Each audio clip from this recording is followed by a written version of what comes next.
Bonjour à tous et bienvenue dans cette nouvelle vidéo. Aujourd'hui, je vais une fois de plus vous parler d'un album live, un concert que tous les amoureux de la chanson française connaissent. Si je vous dis scène ronde, nœud pape autour du cou et grand moment, vous me répondez ? Bercy 98 de Michel Sardou, bien évidemment. Alors là, je vous préviens que si vous n'avez jamais regardé le concert en DVD ou encore mieux à l'époque pendant la tournée, vous perdez vraiment quelque chose. Et justement, comme il s'agit sans doute de l'un de ses meilleurs récitals, demandons-nous pourquoi Bercy 98 est tout simplement le meilleur concert de Michel Sardou. Sans plus attendre, voici quelques éléments de réponse. Et rigoler entre nous sur les airs populaires, sur les airs populaires. Lorsque le concert est enregistré le 16 janvier 1998 au Palais Omnisport de Bercy, Michel Sardou a 50 ans. Bon, dans 10 jours, il soufflera ses 51e bougies, mais qu'importe, le chanteur entre dans sa cinquantaine. Son répertoire est assuré avec des titres que tout le monde connaît sur le bout des lèvres. Je vais t'aimer, La maladie d'amour, Être une femme et bien sûr j'en passe. Et quand je dis assuré, ce n'est pas un petit mot. En effet, il faut rappeler que Michel Sardou est depuis des années le second plus gros vendeur de disques après Johnny Hallyday. C'est simple, chaque Français connaît Sardou. Soit on l'aime, soit on le déteste, mais une chose est certaine, il ne laisse personne indifférent. Bref, Sardou est une immense star qui connaît son public et qui aime la scène. Il faut dire qu'en cette année 1998, Sardou revient sur scène après 3 ans d'absence. En effet, son dernier récital date de 1995 où il est resté à l'affiche de l'Olympia pendant 5 mois. C'est énorme, hein. Mais vous imaginez ce que cela représente 5 mois dans une même salle pour un artiste et encore plus pour la salle de spectacle? Bref, c'est tout simplement colossal. Bien, après son Olympia, Sardou reste discret musicalement pendant 1 an où sort l'une d'ailleurs de ses plus célèbres compilations, Les Grands Moments. Pour parler rapidement de ce CD, il faut dire qu'il est culte et qu'il a de la gueule. Une photo de Sardou qui fait la gueule, ses plus grands succès depuis les Ricas et les balles populaires jusqu'à Putain de temps sorti il y a 2 ans. Là encore, soulignons le fait que cette compilation s'est tout de même vendue à près de 500 000 exemplaires, ce qui fait rêver n'importe qui pour une compilation. Quoi qu'il en soit, Sardou revient l'année suivante avec l'album Salut. Et on peut dire qu'il s'agit réellement du dernier album de Sardou tel que l'on imagine et qu'on l'a toujours connu. Je m'explique. Et rassurez-vous, tout ce que je vous raconte là a un rapport avec Bercy 98. Bien, nous sommes à l'aube du 21e siècle. Sardou travaille depuis les années 60 avec son compositeur fétiche, Jacques Revaux. Le plus souvent accompagné par Pierre Delanoë, le célèbre parolier, les 3 artistes ont écrit la quasi-totalité des tubes de Michel Sardou. Brouillés plusieurs fois les uns avec les autres, comme en 1978 sur l'album Je vole, où Jacques Revaux ne compose aucune musique, ou depuis le début des années 90 avec Pierre Delanoë, Sardou a renouvelé son équipe. Du côté de ses paroliers, il y a Didier Barbelivien et le grand Jean-Loup Dabadi qui co-signent la plupart des chansons avec Michel Sardou. Et ça marche. Les albums continuent de se vendre, Michel Sardou agrandit son répertoire avec des chansons comme Le Privilège, Putain de temps ou encore, ça c'est un peu plus avant, mais Chanteur de jazz. Mais, car il faut bien aimer, on ne retrouve pas exactement la magie du quatuor infernal Sardou, Revaux, Delanoë et Billon. C'est toujours aussi bon, mais c'est pas pareil. Or, pour l'album Salut, Michel Sardou retrouve son complice de toujours, Jacques Revaux, pour composer les musiques de cet album. Accompagné par Dabadi en grande majorité et Barbelivien, l'album Salut voit le jour en octobre 97. Au passage, 7 ans sans Jacques Revaux, ça s'est jamais vu. Ainsi, l'album sera un succès, se vendant à plus de 700 000 exemplaires et imposant des chansons comme Casino, Mon dernier rêve sera pour toi, et bien entendu Salut. Et là, je vous propose de nous arrêter quelques instants sur cette chanson qui marque véritablement la fin d'une époque. En effet, écrite par Sardou et Dabadi, Salut est la dernière chanson composée par Jacques Revaux pour Michel Sardou. La dernière après plus de 30 ans de collaboration. Une chanson d'adieu au public dans laquelle Sardou semble faire le bilan de ce qu'il est vraiment, un artiste. Le seul moment où je dis nous, c'est lorsque je parle de vous.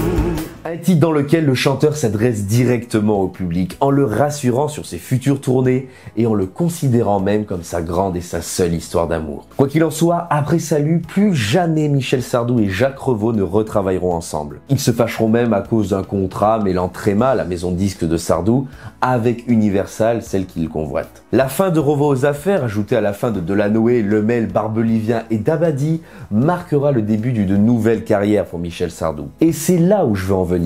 Sans ses paroliers et ses compositeurs comme Revaux ou Bourter, que j'ai oublié de citer d'ailleurs. Sardou n'égalera jamais la popularité et la finesse de ses précédents albums. Bien évidemment, ils se vendront toujours, comme du plaisir écoulé à plus de 1,2 million d'exemplaires. Mais bon, seulement quelques chansons survivront à ces 20 nouvelles années de carrière. Et je ne parle pas d'album français, qui ne se vendra seulement à 350 000 exemplaires. Ainsi, Sardou l'ignore certainement, mais Salut sera la dernière collaboration avec celui qui a contribué à faire et à servir la star qu'il est devenu. Sans en avoir vraiment conscience, Sardou entame en 1998 la tournée qui le couronnera à jamais comme le maître absolu de la chanson française. Une tournée qui fermera le chapitre de 30 années d'une incroyable ascension où les embûches n'ont fait que renforcer l'idole et son répertoire. Sans le savoir encore, Sardou dit salut à 30 années de succès. Sardou a 50 ans, il est au plus haut de sa carrière et il s'apprête à affronter Bercy, une salle de 20 000 places. C'est donc tout naturellement que les grandes chansons de son répertoire sont présentes pour ce récital à Bercy. D'ailleurs, au lieu de l'appeler Bercy 98, il m'aurait semblé logique de nommer les grands moments live, comme il le fera d'ailleurs 10 ans plus tard. Bref, lors de son précédent récital, Sardou avait promis à son public de chanter toutes ses chansons, soit environ 500 et 35 heures. Je vous rassure, vous pouvez entendre Sardou plaisanter là-dessus à la fin de la Java de Broadway sur le CD. Vous êtes d'accord pour que je chante pendant 35 heures? Vous allez tenir le coup pendant 35 heures? Vous en doutez, Sardou et Revo, qui est le producteur de la tournée, ont décidé de ne pas tout chanter, logique, mais de sélectionner les grandes chansons de sa carrière. Le choix est classique, mais redoutablement efficace, car les chansons de son dernier album sont merveilleusement insérées entre les grands classiques ou les chansons moins souvent reprises comme Les yeux d'un animal, Le fauteuil ou Et mourir de plaisir. Notons selon moi que dans Bercy 98, il y a la meilleure version live de Chanteur de jazz et du fauteuil. D'ailleurs, si vous êtes d'accord avec moi, n'hésitez pas à me le dire dans les commentaires. Il était là dans ce fauteuil, mon spectateur du premier jour, comme un père débordant d'orgueil pour celui qui prenait son tour. Sardou est beau, il chante les chansons que son public attend et surtout il innove dans la mise en scène en faisant venir, ça c'est un truc de fou, une machinerie permettant d'être au cœur de Bercy sur une scène ronde en tournant dans le sens des aiguilles d'une montre. Bon, quelle bonne idée pour cette salle tout en longueur que Sardou qualifie d'horrible pour les personnes qui se trouvent au fond. Bref, le chanteur est au cœur de Bercy et livre près de 2 heures de pur bonheur aux plus de 500 000 spectateurs venus l'applaudir, dont une grande majorité à Bercy. Alors comment tourner la page de 30 ans de carrière sans revenir sur Salut, la plus belle de ses versions lorsque Michel Sardou l'interprète en courant autour de la scène? C'est justement ce que je vous propose de faire avant la conclusion. Revenons sur cette ultime chanson signée Sardou, Dabadi et Revo.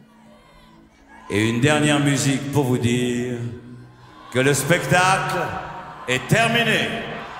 Dès que les premières notes retentissent, le public comprend que le spectacle touche à sa fin. Les paroles de Salut sont d'une simplicité désarmante, mais c'est précisément cette simplicité qui leur confère une force émotionnelle exceptionnelle. Lorsque Sardou demande que les projecteurs soient éteints pour ne laisser qu'un rayon sur son piano, suivi d'un bleu voilé sur le public, il crée une atmosphère intime et complice. C'est un moment de communion entre l'artiste et ses spectateurs, un dernier échange avant de se dire au revoir. Ainsi, la chanson ne se contente pas de marquer la fin du spectacle, elle est aussi une introspection sincère de Sardou sur sa carrière et sa relation avec le public. Les paroles révèlent un artiste qui, malgré les succès et les tumultes, reste profondément attaché à ceux qui l'ont suivi tout au long de son parcours. Ma seule histoire d'amour, c'est vous.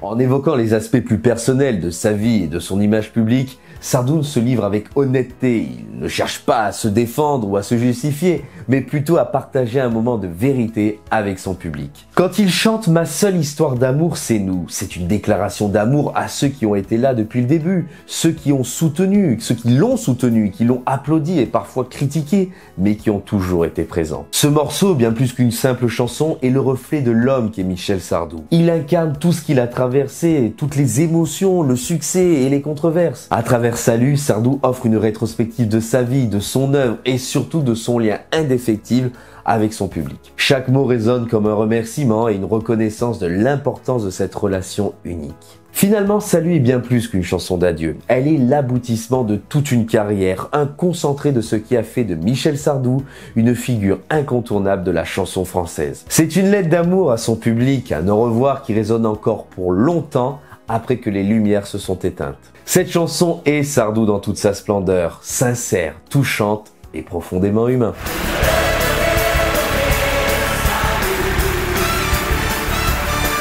Ainsi, Bercy 98 reste selon moi le plus grand concert de Michel Sardou. Nous l'avons vu, le chanteur est à son apogée, dispose d'un grand répertoire, d'une voix puissante et d'un récital digne des plus grandes salles américaines. Sans le savoir, le chanteur faisait aussi en 1998 les derniers adieux à sa maman qu'il chérissait tant, ce qui ne l'a pas empêché d'assurer le meilleur récital de sa carrière. D'ailleurs, j'aurais aimé les voir tous les deux sur scène, autre part que dans des émissions télévisées. Alors je vous encourage à découvrir ce concert de Michel Sardou, le premier d'ailleurs sorti en DVD. Et comme d'habitude, il s'agit d'un avis personnel et je serai ravi d'échanger avec vous sur ce sujet dans l'espace commentaire. Eh bien merci d'avoir regardé cette vidéo dédiée à Bercy 98 sur Michel Sardou.